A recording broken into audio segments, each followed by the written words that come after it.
What up? uh, Here's your moving update. If you've missed the memo for the past month, we are moving to New Brighton this October. Here's your moving update. You ready? I love you guys. I really, really love you guys, and I don't think I get to say it enough. But I'm really just super happy that we have over 20 names back there signed up to commit to helping us through the move. This is just, it's really hard moving. There's a lot of working pieces that need to happen, and just you and your presence and just being around people and being in fellowship makes it just so much easier to take that leap of faith as a church. And actually, the leadership team and I were praying because we thought, we got a pretty awesome community here. Can we agree? Like, it's really cool. And so we thought, it would be really cool if we could hang out more. And I know I would like to hang out more because I get invited out a lot as the pastor because for some reason they want me around to buzzkill your party or whatever, right? So you invite me to your things and it just gets so hard to attend everything. But on Sundays we're here in the same place. And so we thought, hey, let's do a group. Let's do something where we're all together in the same place. So every Tuesday, everybody say Tuesday. Every Tuesday starting July 9th, everybody say July 9th. We're starting this group called Church in Action. And each Tuesday we're going to meet at Mark and Shay's house. You can get their address and stuff on the group page. But we're going to meet at their house. And each Tuesday is going to have a different purpose and a different kind of identity of what we do. So the first time that we meet is going to be outreach. Everybody say outreach.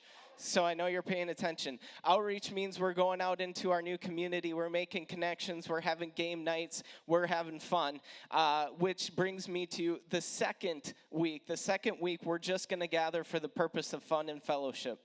Just invite a friend. We're going to play games, hang out, eat food, watch Stranger Things, do whatever the cool things or the cool kids do that day, okay?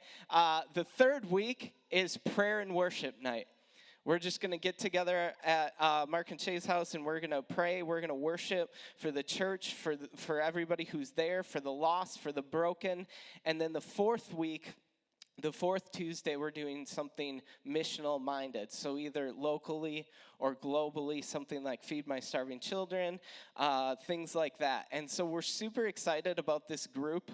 And I want you to look around right now and take a mental picture of everybody who's here. I want you all to hold each other accountable for coming to this group. We have no other groups that are meeting right now. None whatsoever. So this is the time to hang out. And if you come, you don't even need to come just for the sake of doing what we're doing, but just come to be a part of this awesome community. And come because, guys, this church is so talented. It's super talented, and I just think that we can put the church into action and do so much. And actually, that's kind of what I want to talk to you about today. I want to talk about how we have talent. And I was trying to just kind of think about talent, and I was trying to think about different things and different stories of people that are talented. And I want to tell you a story really quick. You ready for some story time? During the Great Depression, there was a man by the name of Raymond Kroc. Does anybody recognize the name? I want to see. You do? Okay, don't give it away. Don't give it away. Does anybody else? Nobody knows Raymond Kroc. Okay, good. Let's do this. So Ray was an entrepreneurial. He was like a startup kind of guy, right? He entered the market with just a bunch of entrepreneurial kind of instincts and desires, and he tried several startups during the Great Depression. You think that's a good idea? No, it's not, because he failed at most of them. But he got in on the ground floor selling these things called multi-mixers, or as we know them today, ice cream makers, basically. And business was rough because it was the Great Depression, but he got to see a number of restaurants run their operation. He got to see what restaurants were running really good and which ones were running really poorly. And so he met while installing a multi-mixer, these restaurant owners by the name of Dick and Mac McDonald. Now, Ray saw an opportunity when he came in and watched them run their operation. He saw that this was the most talented run organization, but it was still just a small kind of mom and pop shop. And so Ray saw an opportunity to use the gifts that he'd been given and use an opportunity for the gifts that Dick and Mac McDonald had been given and turned the restaurant into a franchise. And we now know as McDonald's. McDonald's is now a multi-billion-dollar corporation because of one guy by the name of Ray Kroc walked in and said, I see talent here. And I have talent, and so I want to use that talent. I want to use the talent that I have, and I want to multiply it. And because he did that, he saw blessing. And because of his investment, he saw that blessing. So today's message I've called The Best to Invest. I tell you this story because I want you to see how Ray took what little he had. He invested it during one of the harshest times in American history and multiplied it and saw a blessing in his life. Now, God's hope for us is the same.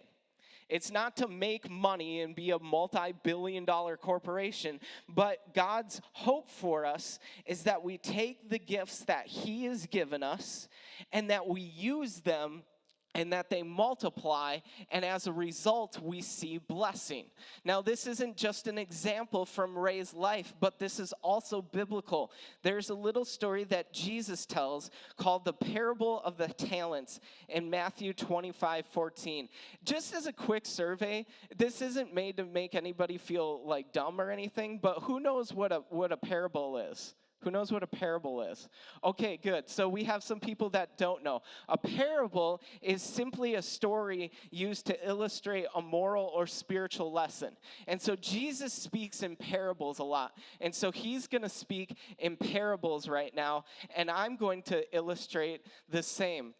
I'm going to pull up 3 volunteers here for a second. Hey, Lucy. How are you doing? Can I bring you up or no? You're going to be shy? Okay. All right, that's fine. I didn't mean to embarrass you. I'm going to bring up, who should I bring up today? Lauren, you're going to come up here. Tyler, how about you come up here? I always pick on the same people. I'm just going to look at you. I'm just kidding. I'm going to pass. Mark, come up here. All right. So there's, all you guys got to do. Yeah, come on up here. Come on up here. So all you guys got to do is listen to me, and when there's red letters on the screen, I'm going to hand you the mic, and you're going to read for me, okay? Yeah, you're going to read some of this Bible verse. So this is what Jesus says. He says, "For it'll be like a man going on a journey who called his servants and entrusted them with his property. To one, he gave 5 talents." Let me make sure I got 5 talents here. We have talents in these bags. They're talents. Can't see them, but they're there. To one, he gave 5 talents. To another, make sure we got the right bag, 2 talents. And to another, 1. Each according to his own ability. That's not meant to be offensive. Just putting that out there. It's what the word says. It's not what I say. Each according to its own abilities. Now, something I need to point out, too, about this is God never calls you to something that you don't have the ability for. I'm going to explain more about that later. But he who would receive 5 talents went at once and trade them. Mark, you have 5 talents. I want you to go back to Laura and get some more talents. Same thing with you, Lauren.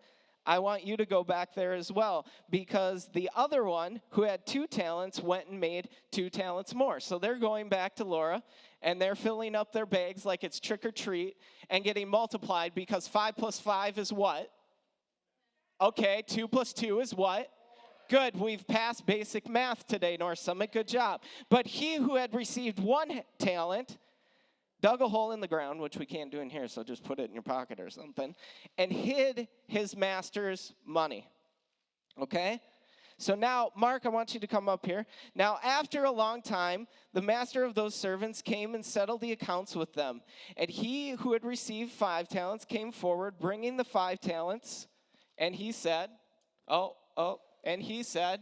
Yeah, just read it from there. Master, you delivered me 5 talents. Here, I have made 5 talents more. And then I say, hold on, you're not done yet. Then I say, his master said to him, well done, good and faithful servant.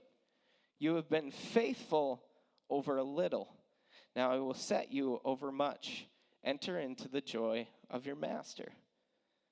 Okay, now the one who received 2 talents, you can sit down. The one who received 2 talents came and gave and said that there's 2 talents more now. Master, you have delivered to me 2 talents here. I have made 2 talents more. And again, because Jesus is repetitive, so we get the point, his master said to him, well done, my good and faithful servant. You have been faithful over little, and I set you over much. Enter into the joy of my master. Now the one who received 1 talent came forward. Come on forward. I'm sorry, Tyler, you got to read a lot today. Are you all right with that? All right, so this is what you say to me. Master, I knew you to be a hard man, reaping where you did not sow and gathering where you scattered no seed. So I was afraid, and I went and hid your talent in the ground. Here you have what is yours. All right, give me my talent back. And so I say to you, you wicked and lazy servant. You knew that I reap where I did not sow and gather where I scattered no seed. Then you ought to have invested this money, this talent with the bankers, and by coming I should have received what was mine with interest. So take this talent, and I want you to go give it to him so he can go make me some more. So go give it to him. For everyone who has will be given more, and he will have an abundance. But listen to this. This is Jesus talking, remember. But for the one who has not, even what he has will be taken away and cast into the worthless servant into outer darkness. Ooh, that's harsh. And in the place where there'll be weeping and gnashing of teeth. Wow, that is harsh. That is the words of Jesus. Here's the summary of that entire story. Your talent is God's gift to you. But what you do with it is your gift back to God. Did you get that? Your talent is God's gift to you, but what you do with your talent is your gift back to God. Now, North Summit, I look out into our congregation. I look out into the names that are people that call North Summit their home church. And I see people with so much potential. I see people with so many talents that they can come and they can multiply. And they can come and they can bring. And last week what we talked about is we talked about the best place to invest our time. But this week I want to talk about the best place to invest our talent. And Matthew 25 shows us how to do that. Are you with me, North Summit? Give me an amen if you're with me. Amen. So Jesus says in this parable, the first thing he says is that we all have abilities. Verse 14 says that he gave each a talent according to his own abilities. North Summit, this is the reason why some of you came, just to hear this. God will never call you to anything that he has not or will not equip you for. I'm going to say that again because I believe it is so important and I feel the Spirit so heavy on this. God will never call you to anything that he has not or will not equip you for. If he's called you to be married, he has called you and equipped you to be a husband or a wife. If you are a father or a mother, he is calling you to be a father or a mother, and so he will equip you. He will prepare you. If you are a leader, if you are serving, if you are anywhere in the church, God does not call those who he is not prepared to qualify. He is prepared to qualify you. It's not that you have to say, oh, God's calling me to this thing, so now I have to figure out how I'm going to do it. He is going to help you do it. Do you have faith that God has given you abilities? That's the question. Because what we do is we fall into the trap of not being good enough, right? Oh, I would do that. I would serve there, but I'm not good enough. I would sing on the worship team, but I'm not good enough. I would serve in this place. I would do this thing. I would tell people about Jesus, but I'm not good enough. Here's the truth, North Summit, if I'm being vulnerable. We all fall into the good enough trap.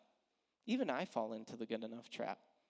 I can be standing up here and thinking to myself, is this message good enough?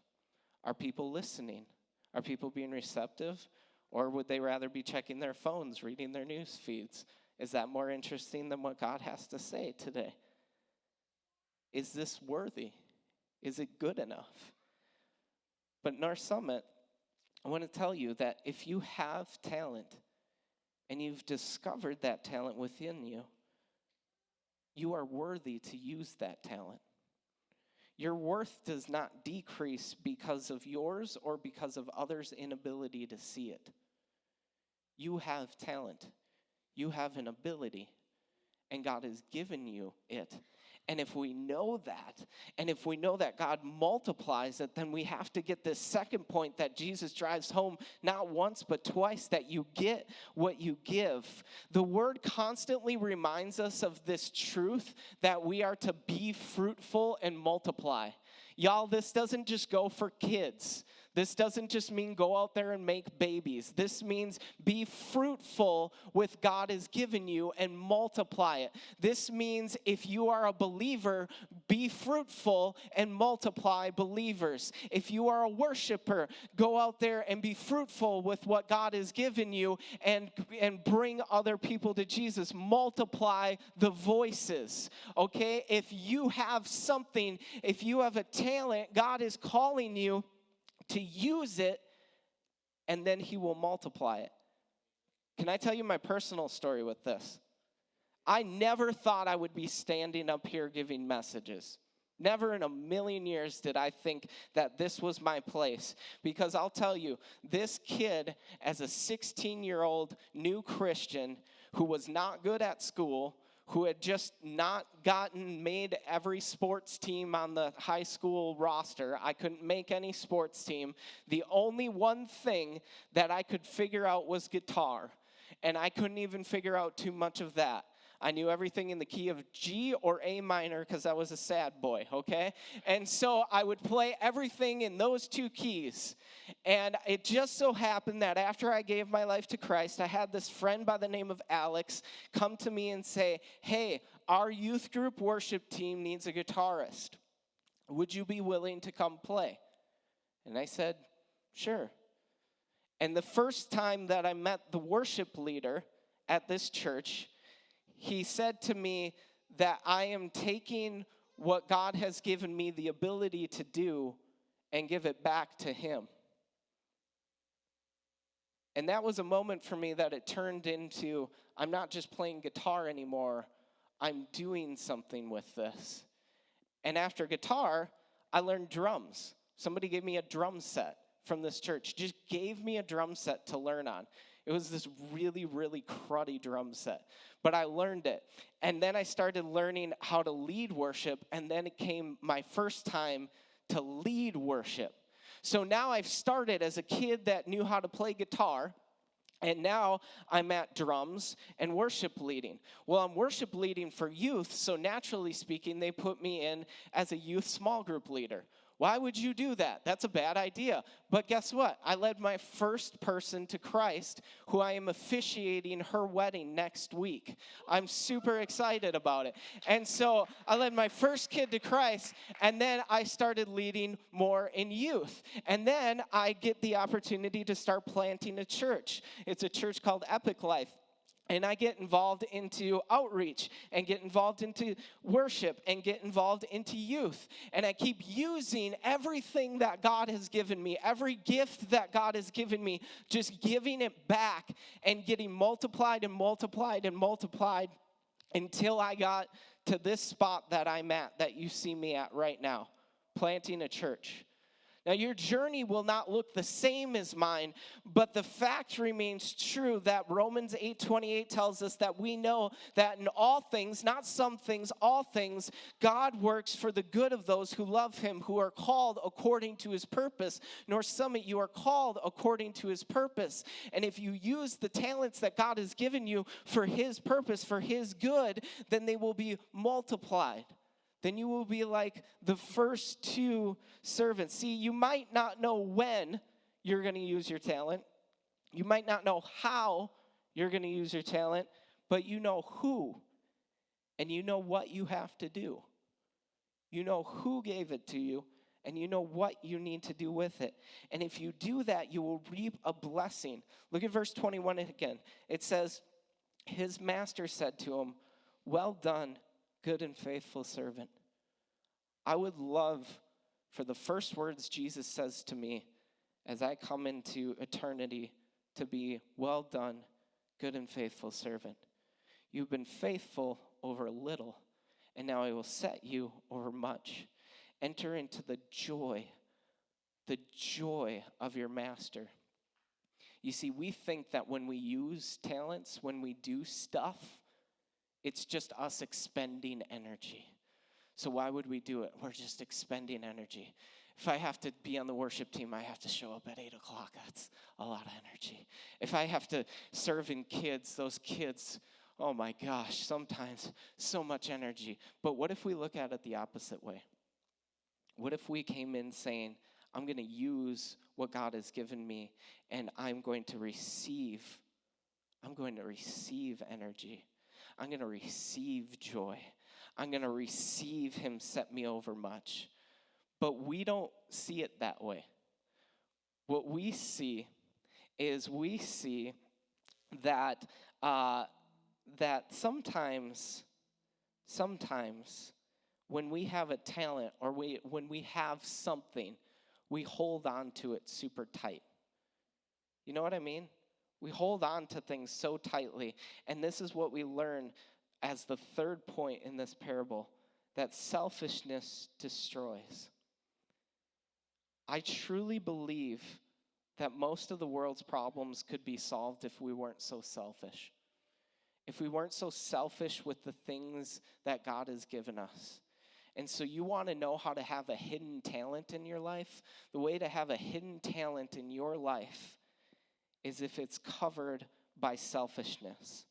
Because look at what happens to the third person in this parable. Look at what he says. He says, I knew you to be a hard man, reaping where you did not sow and gathering where you scattered no seed. So I was afraid, and I went and hid your talent in the ground. Here, have what's yours.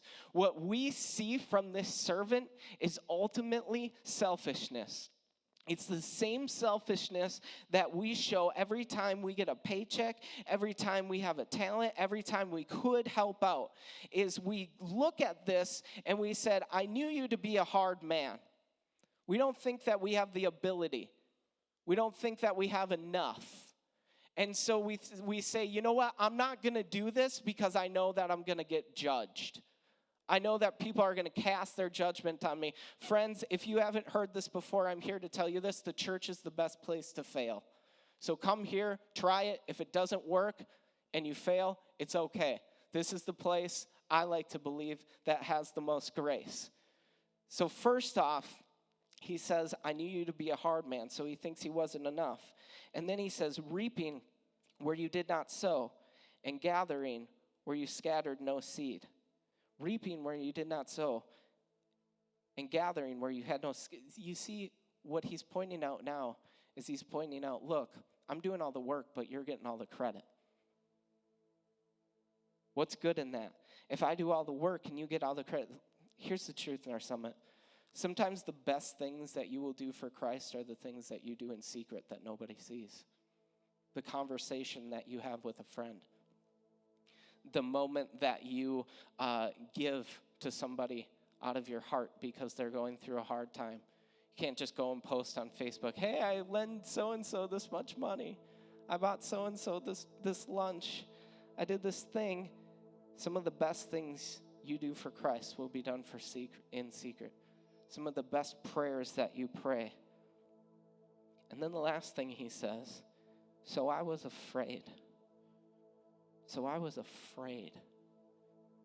You see, serving puts us, and using our talent puts us in a vulnerable place where people can judge us. Don't lie to me. Sometimes you walk into here and you'll listen to the worship team and you'll think like, what's his name missed that chord. I could tell it. They missed that thing. Or Josh really wasn't on point today. He was sick, and so he was taking a lot of sips of his water. That one was relevant. And we judge. And the thing is that just comes natural to us. And we know this. And so we're reluctant to serve because we know that we're going to be in a place where we get judged. And we don't want to be in that vulnerable position. And it puts us in just such an awkward place. And what I've came to the realization of is that we need to recognize the people that serve day in and day out, and they get put in a vulnerable spot. I could sit here and I could recognize everybody, but I want to give you a couple of examples. Laura is in a vulnerable spot every week. If the lyrics are not right behind me, I've seen churches that we've served at together where people will whip behind and be like, "What the heck, Laura?" You know? Or what about Connor? If this mic starts feeding back, y'all aren't going to look at me. You're going to look at him, and you're going to be like, does that sound guy know what he's doing? Or if you're looking at the worship team and thinking, man, why are they up there so early? What are they doing up there? Which I'm glad you're up here. What are they doing up here? See, you've came into that place where you're judging, and we know that we're being judged, and it puts us in this vulnerable spot. But let me tell you, North Summit, if you are able to push past that vulnerable spot and know that you have the power of Christ working in you and through you, that serving that you're doing is not only going to be multiplied into other people, but it's going to be multiplied into blessing. It's going to break down walls. And the truth is, North Summit, I'm really proud of our church. I think we are so good at serving. Anytime I need something, anytime I need flyers on the chairs, all I have to do is look at Tyler, and he knows to put the flyers on the chair. Anytime I need help, anytime we have sign-up sheets for a parade, we know that people are going to be here serving. And people are gonna stand up and say yes within these four walls if they're asked to do it. But North Summit, I want to ask you, and I want to leave you with something today. What about the things that I don't ask you to do? What about the things beyond these four walls? Because the one talent that everybody in this room shares in common is this: that they have the ability to share Christ and invite people. That they have the ability to share Christ and invite people. Now, some of you automatically went to the first point: I'm not good enough. I don't know enough about Christ. I don't know enough about the Bible. I don't know enough about his promises. Yeah, but here's the thing: you know him. And you know you. You know what he has brought you through. You know what he is bringing you through. And that and enough is enough for you to share Christ and start inviting people. And guess what? If every 25 names back there invited one person, found one person to share Christ with, we'd have 50 names. That's God multiplying. That's God multiplying the talents. And so I want you guys to stand up here. I want everybody to stand up. I want to end by encouraging you. I want to end by encouraging you, and I want you to take this encouragement to heart that you have the ability. You are good enough. You have the Spirit working within you. You have the talent to share Christ, to do something. But the question is, will you use it? Will you use it or will you hide it? Let's pray and then we'll worship together. God, I thank you so much for the talents that you've given us.